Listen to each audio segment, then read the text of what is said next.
تو تعرف الاشیاء باضدادها، ہر چیز اپنی اپوزٹ سے پہچانی جاتی ہے. تو جیسے ہمیں یہاں گندگی نظر آتی ہے تو ہمیں وہاں کی صفائی کی بہت زیادہ قدر ہوتی ہے، باہر ملکوں میں بہت اچھے لگتے ہیں وہ صاف ستھرے علاقے. ایسے ہی میرے بھائی کچھ صفائیاں یہاں پر ہیں، تو جب ہم وہاں جا کے وہ گندگیاں دیکھتے ہیں تو وہ گندگیاں بھی ہمیں بہت زیادہ بری لگتی ہیں. وہ انگریزوں کو نہیں لگتی، وہ ہمیں لگتی ہیں. وہ ہے روحانی گندگیاں. وہ کیا ہیں بولو؟ روحانی گندگی. بے لباس ہونا کوئی کمال نہیں ہے. بے لباسی یہ تہذیب سے عاری لوگوں کی علامت ہے. دنیا میں تہذیب میں سب سے پہلا دخل آپ کے لباس کا ہے. قرآن مجید کیا کہتا ہے؟ قد انزلنا علیکم لباسا یواری سوآتکم وریشا. اللہ کہتے ہیں ہم نے تمہارے لیے لباس اتارا ہے جو تمہاری جسم کے ان اعضاء کو چھپا دیتا ہے جو اعضاء ہم دوسروں کے سامنے دکھانا نہیں چاہتے. اور اللہ نے قرآن مجید میں لباس کو زینت قرار دیا. زینت. مجھے ایک بات بتاؤ، زینت میں انسان کو سکون ملتا ہے یا زینت اختیار کیے بغیر بد زینت ہونے میں سکون ملتا ہے؟ زینت میں سکون ہے نا. جتنی زیادہ زینت ہوگی چھچور پنا نہ ہو. زینت کا مطلب تہذیب کے والی جو زینت. تو اللہ قرآن مجید میں اللہ سے زیادہ کوئی انسانی نیچر کو جانتا ہے بھائی؟ کوئی بھی نہیں جانتا. اللہ کہتے ہیں ہم نے تمہارے لیے زینت رکھی ہے. کس میں؟ لباس میں. اب دیکھو ایک بات خوب اچھی طرح سمجھو، اللہ نے مرد کے لیے بھی لباس کو زینت قرار دیا، عورت کے لیے بھی لباس کو اللہ نے زینت قرار دیا. اور عورت کا لباس اللہ نے سر کے بال سے لے کے پاؤں کے ناخن تک، اور مرد کا لباس اللہ نے اتنا سخت نہیں رکھا. جو قوم بے لباس ہو جائے، چڈیاں پہن کے گھوم رہی ہو، پورے باڈی ان کی ایکسپوز ہو رہی ہو، یہ بھی ایک گندگی ہے. جب انسان یہ گندگی دیکھتا ہے تو اپنی لباس کی اس کو قدر ہوتی ہے. اللہ کا کتنا بڑا فضل ہے، ہماری عورتیں پورے کپڑے پہنتی ہیں، ہمارے مرد بولو پورے کپڑے. اب مجھے آپ بتاؤ، آپ لوگ اگر یہاں کتنے اچھے لگ رہے ہو ماشاءاللہ، نیک شریف شرفا، اگر یہاں چڈی بنیان میں آئے ہوئے ہوتے اچھے لگ رہے ہوتے یا برے لگ رہے ہوتے؟ بولتے کیوں نہیں؟ کتنے برے لگ رہے ہوتے. کچھ ٹھرکی قسم کے لوگ جن کی شہوت اور ٹھرک حد سے تجاوز کر چکی ہے، ان کو تو وقتی طور پر شاید کوئی سکون مل رہا ہوتا، لیکن وہ بھی تھوڑی دیر کا ہوتا ہے. نارملی اس سے انسان ڈپریشن میں جاتا ہے، اسٹریس میں جاتا ہے. تبھی دنیا کی جتنی قومیں ہیں، چاہے مسلم ہو یا غیر مسلم، آدم علیہ السلام سے لے کے آج تک 100-150 سال پہلے تک پورا پراپر لباس پہنا کرتی تھیں، چاہے وہ مسلم ہو چاہے وہ غیر مسلم. سکون ملتا ہے اس میں. لیکن جب آپ کفرستان میں جاتے ہو پھر آپ کو اسلام کی قدر ہوتی ہے کہ اے اللہ تیرا کتنا فضل کہ تو نے ہمیں حکم دے دیا پورا لباس پہننے کا، مرد کو بھی اور عورت کو بھی. اس کا فائدہ کیا ہوا؟ اللہ نے حکم دے دیا، اس کا فائدہ کیا ہوا؟ میں آپ کو مثال سے سمجھاتا ہوں اس کا فائدہ کیا ہوا. مثال سے، آپ کو کوئی بیماری تھی، ڈاکٹر نے کہا کہ ڈاکٹر کو پتا تھا کہ اس بیماری کا علاج اس میڈیسن میں ہے، اس دوا میں ہے جو ذرا کڑوی ہے. آپ بلا وجہ ڈاکٹر سے الجھ رہے ہو اور کہہ رہے ہو کہ دلیل سے ثابت کرو کہ اس دوا میں میری شفا ہے، یا اور آسان کر دیتا ہوں، آپ دلیل سے ثابت کرو کہ اس انجیکشن میں میری شفا ہے. اب ڈاکٹر دیکھ رہا ہے کہ یار اس انجیکشن کو اگر نہیں لگایا گیا یہ بندہ مر جائے گا، اور میں دلیل سے ثابت کرنے آ گیا تو اس میں ایک نئی ڈیبیٹ شروع ہو جائے گی. اس کو سمجھائے گا کون؟ کیونکہ اس کی عقل ڈاکٹر کی عقل کے برابر نہیں ہے. عقلیں لامحدود ہوتی ہیں یا محدود ہوتی ہیں؟ بولو. دنیا میں کوئی انسان ایسا ہے جسے اللہ تعالیٰ نے غیر محدود صلاحیت دی ہو؟ کوئی ہے ایسا انسان؟ آپ وزن اٹھا سکتے ہو 10 کلو 20 کلو بہت 30 کلو. کیا دنیا میں کوئی ایسا انسان دیکھا جو لامحدود ویٹ اٹھا سکتا ہو؟ ہے بھائی؟ تو بھائی ہمارے بازوؤں میں وزن اٹھانے کی طاقت محدود ہے، کتنا ہی بڑا فنٹر ہو ایک وقت کے بعد جا کے عاجز آ جائے گا. اللہ نے ہمیں بولنے کی طاقت دی، یہ محدود ہے یا لامحدود؟ میں 1 گھنٹہ بیان کر سکتا ہوں، 2 گھنٹہ کر سکتا ہوں، 3 گھنٹہ. جب پہلے میرے سفر ہوتے تھے ایک دن میں 4 بیان رکھے ہوئے ہوتے تھے، میں ان سے کہتا تھا ویسی گولی سے مار دو میرے بھائی، اتنا کون بولے گا یار. ہمارے فرمایا کرتے تھے جو واعظ ہوتے ہیں نا، واعظ و نصیحت کرنے والے، وہ اگر ہر وقت بیان کرتے رہیں تو کیچڑ آنا شروع ہو جاتا ہے. مثال دیتے تھے کنویں میں پانی زیادہ نکالو گے تو کیچڑ آئے گا، بیان میں جان اور طاقت ختم.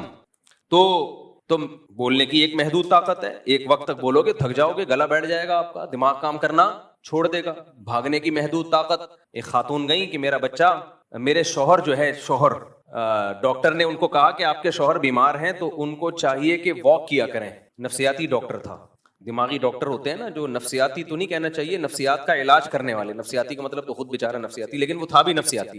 بعض ڈاکٹر لوگوں کی نفسیات کا علاج کرتے کرتے خود کیا ہو جاتے ہیں. یہ میرا ٹاپک چینج نہ ہو جائے, یہ جو ٹاپک لے کے چل رہا ہوں بیچ میں قیام تام بہت آتا ہے, یہ بھی اس کی علامت ہے بھائی. جو سائیکیٹرسٹ ہیں ان کو بھی چاہیے کہ روزانہ 2-3 پیشنٹ سے زیادہ مت دیکھا کریں, کیونکہ کسی نفسیاتی سے کو ڈیل کرنا اور اس سے بات چیت کرنے سے آدمی خود بھی کیا ہونا شروع ہو جاتا ہے, نفسیاتی ہونا شروع ہو جاتا ہے. میرے پاس کوئی وہمی آ جائے نا, ایسے کانپنا شروع ہو جاتا ہوں میں کہ مجھے وہم کا مریض مرائے گا. اس لیے میں بس ایک دن میں 24 گھنٹے میں 1 سے زیادہ پیشنٹ وہم کے مریض کا نہ کال سنتا ہوں نہ اس کو دیکھتا ہوں, اور اس کو بھی 2-3 منٹ. اس کے بعد میں بولتا ہوں تیرا کوئی علاج نہیں ہے, تو بیمار ہے تو ہمیں کیوں بیمار کر رہا ہے بھائی, تو پانی کے ٹب میں ڈوب کے مر جا, کیونکہ ان کا غسل ہوتا ہی نہیں ہے نا. جب تک پانی کے ٹب میں نہیں گھس جائیں, سمندروں میں غوطے نہ لگائیں, ان کمبختوں کا وضو نہیں ہوتا. تو میں ان سے ایسے ہی کہتا ہوں, میں نے کہا تو مر جا اس زندگی, تیری بیوی تجھ سے پریشان, تیرے بچے تجھ سے پریشان, ٹینکیوں کی ٹینکیاں خالی کر دیتے ہیں.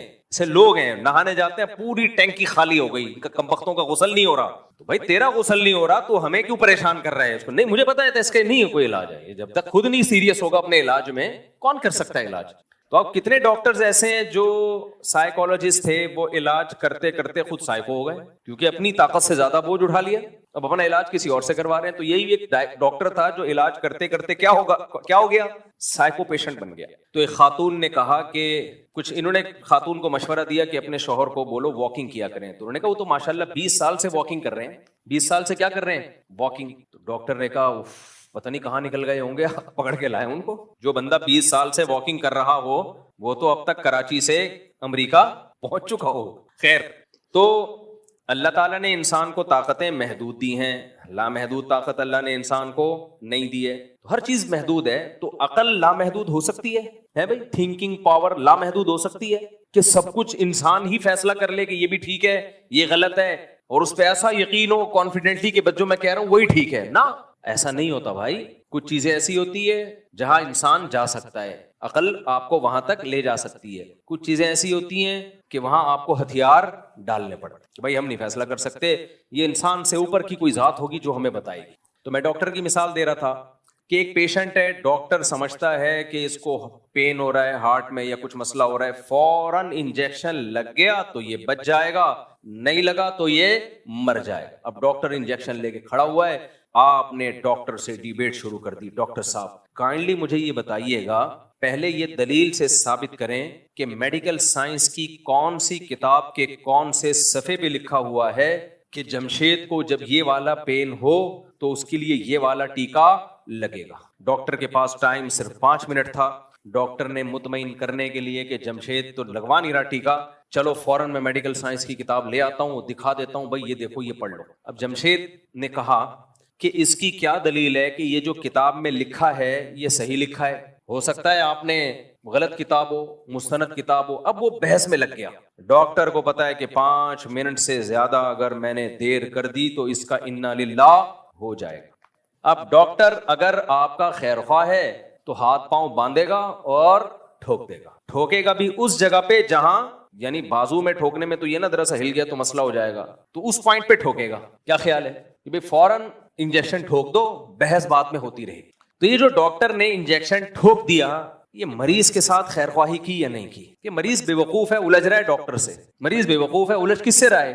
ڈاکٹر سے. تو یاد رکھو انسان بے وقوف ہیں, الجھتے ہیں کس سے؟ اللہ سے. کس سے الجھتے ہیں؟ اللہ سے. اللہ نے کہا عورت کو پردہ کرو, انسان کہہ رہے نہیں, میرا جسم میری مرضی.